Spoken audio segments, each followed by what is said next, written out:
Bom, gente, agora vou falar um pouco com vocês sobre a economia durante o Segundo Reinado. Tá? Durante o Segundo Reinado, nós tivemos algumas mudanças, mas também tivemos as permanências. Tá? A economia, durante o Segundo Reinado, ela continuou assentada na escravidão, que aliás é uma herança do período colonial, isso não foi alterado ainda, e uma economia agroexportadora, ou seja, voltada para a exportação de gêneros primários. E quais eram esses gêneros? Basicamente, o café, que se tornou o produto rei, principal produto da pauta das pautas de exportação brasileiras, o açúcar, que já era um produto que, você sabe, pelo menos desde o século XVI e XVII já domina as exportações, o algodão, que começou a se destacar a partir do século XVIII, no período colonial, na sequência da Revolução Industrial inglesa, e o tabaco, que já era exportado desde o século XVI. Então, quer dizer, esta economia, em 1850, a mesma década em que a monarquia começa a se estabilizar, a economia brasileira é dependente, 80% do valor total das exportações corresponde a esses 4 produtos apenas. Então, é uma economia agroexportadora, sim, mas também é uma economia pouco diversificada, assentada em 4 produtos. O 5º produto principal era a borracha, que foi muito importante nas regiões norte do Brasil. Nas duas províncias do norte, a província do Grão-Pará e a província criada a partir de 1850, que é a província do Amazonas. Tá? Porque até então tudo aquilo ali era Grão-Pará. Bem, quais foram as mudanças que nós tivemos? Durante o Segundo Reinado, o principal produto foi o café, e nós começamos a ter um pequeno desenvolvimento industrial entre os anos de 1800, final da década de 50, começo dos anos 1860 até mais ou menos 70, que ficou ligado ao chamado Barão de Mauá, Irineu Evangelista de Souza, com seus empreendimentos no Brasil, que eu vou falar disso nos nossos próximos encontros. A questão da ferrovia, que foi central para o desenvolvimento cafeeiro do século XIX. Então você tem algumas mudanças, porém permeadas por permanências, tá? Com a economia voltada para a exportação. Por que o café? O café, ele começou a ser implantado no Brasil no século XVIII. O café veio da Guiana Francesa, ilegalmente, e começou a ser plantado em Belém. E de lá foi levado para o Rio de Janeiro. Com o passar do século XIX, os primeiros anos do século XIX, o café foi avançando do Rio de Janeiro, atingindo a província de São Paulo, na região do Vale do Paraíba, região atualmente das cidades de Bananal, de Taubaté. E isso por volta de 1830, 1840. E aí, a partir de 50, 60, o café vai avançando para o interior da província de São Paulo, atingindo Ribeirão Preto nos anos 1880. E Ribeirão Preto virou o principal polo de produção do café no Brasil. Bom, e por que o café? O café está bastante ligado ao século XIX. O consumo desta bebida em países como os Estados Unidos e países europeus aumentou ao longo do século XIX. O café estava ligado à bebida dos operários das fábricas, que trabalhavam 14, 16 horas por dia. O café começou também a ser bastante apreciado por intelectuais, por políticos. Na Europa, em meados do século XIX, começa a ter iluminação pública nas principais cidades. Então, nós costumamos dizer que a humanidade venceu a noite. Então, ao invés das pessoas voltarem para suas casas, ficam até altas horas nos bares, nos cabarés, e o café se torna uma bebida bastante apreciada neste contexto. Eu costumo dizer que a economia cafeira ela é a cara do século XIX para o Brasil. Em primeiro lugar, porque a Europa e os Estados Unidos vão aumentar o consumo dessa bebida, num contexto de industrialização, de crescimento urbano. E, para o Brasil, você tem o clima favorável, solo favorável para o desenvolvimento das plantações de café, principalmente para São Paulo, mas tem uma questão curiosa. O café ele foi avançando para o interior da província, ficando cada vez mais distante do Porto de Santos, que é o porto de exportação, de escoamento desta produção para a Europa. O que vai tornar possível o desenvolvimento da cafeicultura no interior de São Paulo, em regiões como Campinas, Ribeirão Preto, Franca, é a ferrovia, que é uma invenção do século XIX. E a primeira linha férrea do Brasil é de 1854. É a ferrovia que vai te permitir plantar café em Ribeirão e transportar sacas e sacas de café em um curto período de tempo até o Porto de Santos. E antes das ferrovias, quem que transportava esse café? Eram os tropeiros, aquele personagem do Brasil colonial que eu falei para vocês algumas aulas atrás. Só que tinha um problema. As viagens demoravam muito. E o saculejo das mulas fazia com que, com o passar do tempo, chuva, sol, as intempéries, os sacos de café começassem a rasgar e começassem a cair grãos ao longo do caminho. Então, estima-se que a cada 7 sacas de café, cerca de 3 se perdiam ao longo dessas viagens. E outra coisa, isso do Vale do Paraíba até o litoral. Imagine se fosse cada vez mais para o interior.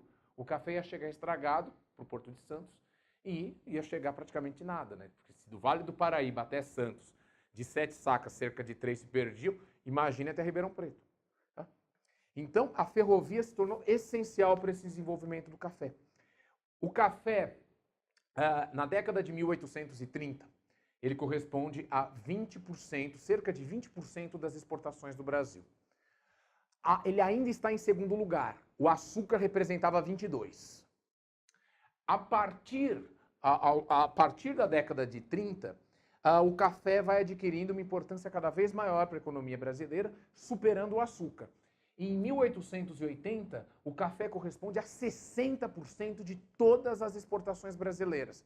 E mais, é a principal fonte de divisas para o Estado brasileiro. A cobrança de impostos nessa época, ela está restrita ao comércio exportador. Por quê? Porque o Brasil tem meia dúzia de portos, Rio de Janeiro, Santos, Recife, Belém, Salvador, e é mais fácil controlar o comércio exportador. E aí é na hora da exportação e da importação que se cobra taxas para o Estado. Então, se a exportação cresce, a receita do Estado brasileiro também cresce. E o café se torna principal responsável pelo ingresso de recursos aos cofres do Estado brasileiro. Então, o desenvolvimento da economia cafeeira nos anos 40, 50, permite a maior arrecadação de recursos por parte do Estado brasileiro através dos impostos, e isso lhe permite aumentar a sua força, oferecer mais cargos, agradar mais as elites, o que vai também estar ligado a uma maior estabilidade política que ocorre a partir dos anos 1850. Portanto, a política interna e a economia estão próximas, se articulam. Uma questão que também é fundamental é o peso da escravidão. Por séculos, a economia brasileira foi sustentada pelos escravos importados da África. Aliás, no século XIX, boa parte das empresas que controlavam o tráfico de escravos eram brasileiras. Tinham sede no Rio de Janeiro e em Salvador. O porto do Rio de Janeiro, próximo ao porto do Rio de Janeiro, havia o maior mercado de escravos a céu aberto do mundo, que é o mercado do Valongo, conhecido como Valonguinhos.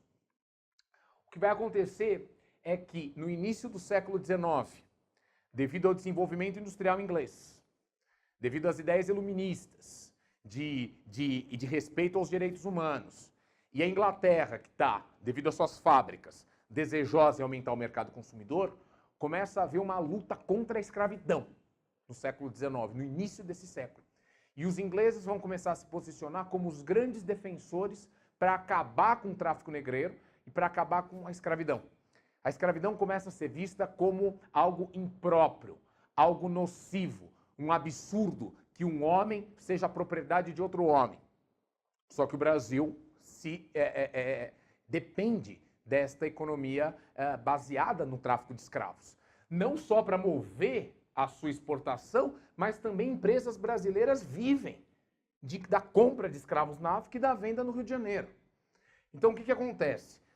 As elites brasileiras não têm um grande interesse de abolir o tráfico de escravos. Só que os ingleses começam a pressionar. Em 1831, o Brasil aprovou uma lei que declarava que todo escravo que chegasse no Brasil estava livre. Porém, essa lei não foi cumprida na prática. Ficou conhecida como a Lei para Inglês Ver.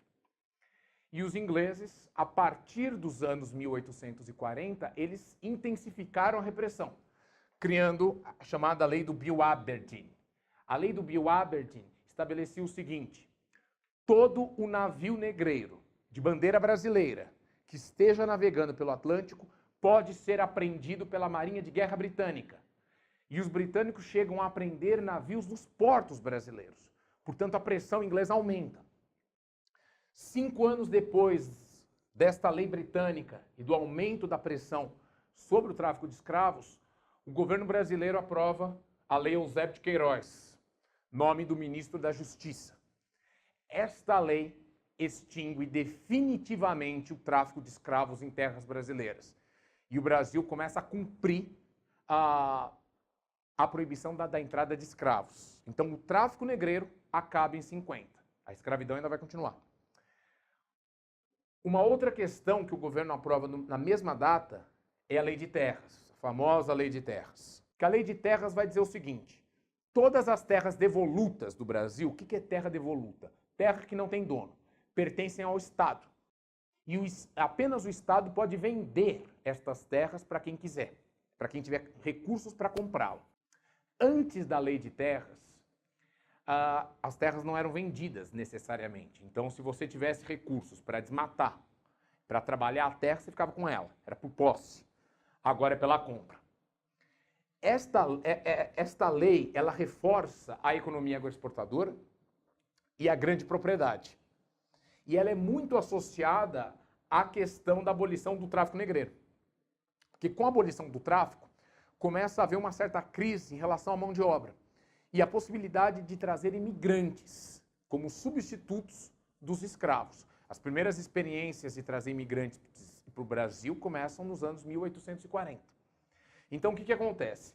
Esses imigrantes, eles poderiam adquirir terras, se as terras fossem por posse. Então, para evitar que esses imigrantes adquirissem terras, o governo brasileiro exige que as terras sejam compradas, porque esses imigrantes não têm recursos. Então, como eles não poderão ser proprietários de terras tão cedo, deverão trabalhar para os fazendeiros do café, até conseguir amealhar recursos para comprar suas próprias terras. Tá certo? Bom, eu vou continuar nesse ponto no nosso próximo vídeo.